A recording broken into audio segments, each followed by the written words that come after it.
Alors ça va se passer, je vous le dis. Alors quand, comment, à quelle vitesse, ça je ne peux pas vous le dire.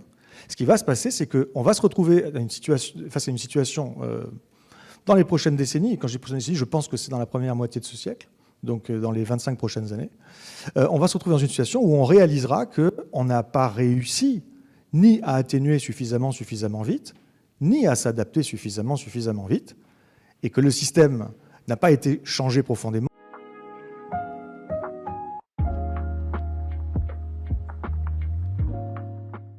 Alors, vous avez dit la question à 10 000, là c'est comment on s'adapte.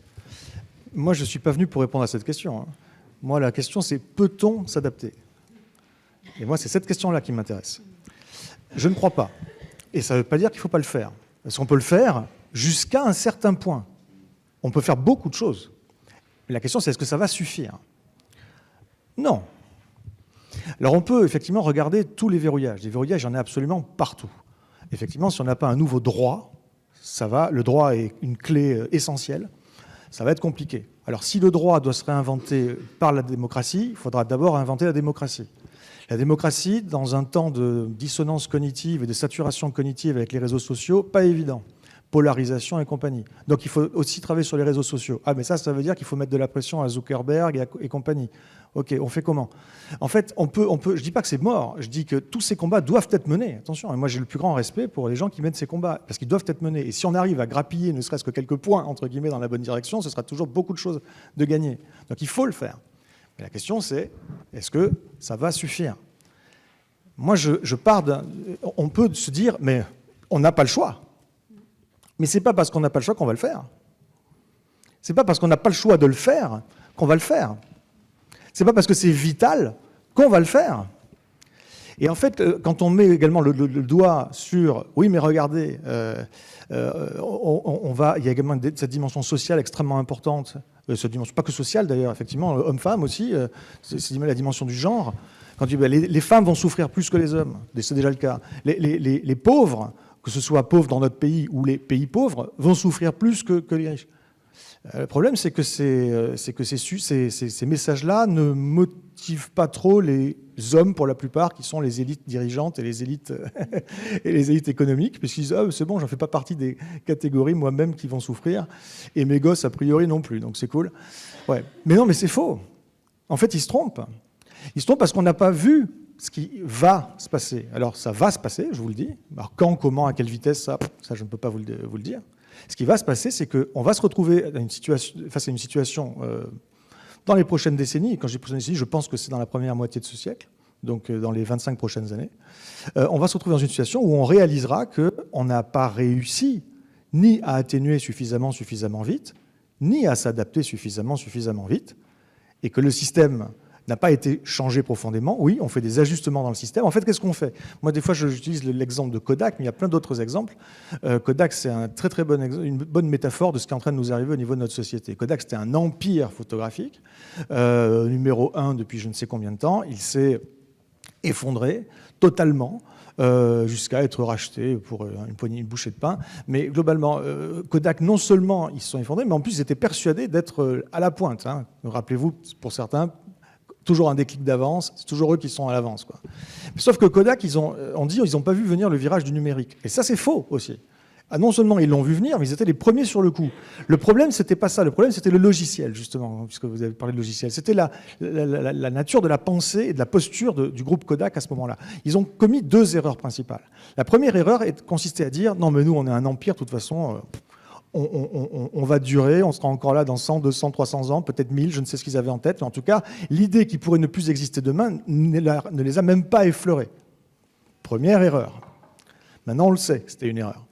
Deuxième erreur, ils ont fait ce que l'on fait, donc nos sociétés sont pareilles, le parallèle est pareil. Deuxième erreur, et on fait la même erreur également au niveau sociétal, c'est qu'on voit arriver des changements, on voit arriver des contraintes, peut-être des opportunités, et qu'est-ce qu'on fait? Est-ce qu'on repart de la feuille blanche? Il faudrait faire ça. En fait, quand on est dans un système qui est assez solide tout de même à plein d'égards et qu'il y a des micro-fluctuations, des petites perturbations, ouais, on n'a pas besoin de changer le système Et là, on peut éventuellement travailler sur la robustesse, puisque tu évoquais Olivier Hamon. Voilà. Le problème, c'est la disruption. Et s'il y a une vraie disruption, alors là, au niveau sociétal, on peut parler de disruption majeure, écologique et sociétale, mais là, dans le cas de Kodak, pour y revenir, c'est une disruption sur leur secteur économique, quoi. Quand on est face à une véritable disruption, le fait de dire « oh, on pourra s'adapter » ne fonctionne plus. Le fait de s'adapter, c'est introduire la contrainte dans ce que l'on fait. Sauf qu'introduire la contrainte dans ce que l'on fait, qu'est-ce que ça a donné chez Kodak? Ils se sont mis à développer des pellicules photographiques avec des puces électroniques. C'est que quand on allait faire développer son film chez le photographe, on pouvait également demander à ce que les photos numérisées soient disponibles sur un CD-ROM. Bon, ça n'a pas marché. Ils ont intégré, ils ont même été les premiers là-dessus, intégré la contrainte, mais l'opportunité aussi du numérique à l'intérieur de ce qu'ils faisaient, sans repartir de la feuille blanche, sans s'anticiper sur le fait que ce serait une vraie disruption, que les gens feraient plus 24 ou 36 photos, mais 1000, qu'on n'achèterait plus d'appareils photo et qu'on n'irait plus faire développer chez le photographe. Voilà. Et du coup, ils se sont effondrés à cause de ça, d'une mauvaise perception, en pensant qu'ils pourraient réintégrer la contrainte dans ce qu'ils font. Et c'est ce qu'on essaie de faire. On change le droit par petits bouts, parce qu'on réintègre dans le droit progressivement. Et, très mauvaisement, j'allais dire, très mal. On réintègre des nouvelles contraintes ou des nouveaux... Ça ne marchera pas. Il faudrait repartir de la feuille blanche, avoir un nouveau droit qui soit peut-être plus celui-là. Ça ne veut pas dire tout jeter, hein. Il y a des choses certainement à garder, mais vraiment repartir. On ne le fera jamais, ça.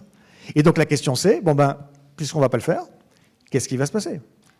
Ben, ce qui va se passer, c'est qu'il y a un troisième pendant qui pour l'instant est totalement absent de tout ce qui est proposé. Atténuation, adaptation, mais c'est quoi le troisième pilier dont on a besoin, sur lequel on a besoin de travailler absolument? C'est le canot de sauvetage, pas le canal, le canot de sauvetage. Qu'est-ce qui se passe le jour où, parce que ce jour, je vous le dis, va arriver, quand je dis le jour, c'est schématique, ça ne va pas arriver un mardi à 18h15, mais le moment où notre modèle de société va casser. Voilà. Donc, il est en train de subir des pressions de plus en plus fortes, elles sont déjà là, on masque des fois un petit peu le truc, on ne s'en rend pas compte, on vit dans des décors encore très rassurants. Et il se dégrade. On passe en mode dégradé de plus en plus. Et ça va continuer comme ça. Ça va se dégrader. On va s'adapter, on va faire ce qu'on peut. Et il va y avoir un point de rupture. Voilà. Il y a toujours, dans tous les systèmes dynamiques complexes, je ne sais pas pourquoi les sociétés y feraient exception. D'ailleurs, il y a plein de sociétés à qui c'est déjà arrivé. Les sociétés, c'est un début, ça a une fin. Voilà. Il y a des points de rupture. Et là, après, ça coule. Qu'est-ce qu'on fait quand ce point de rupture arrive? Parce que là, on ne sera plus en capacité de travailler sur les problèmes de fond et de travailler sur l'adaptation et l'atténuation. Là, ce sera la gestion de crise totale. Et la gestion de crise, deux options. Soit on s'y est préparé avant, soit on s'y est pas préparé. C'est vachement mieux de s'y préparer avant.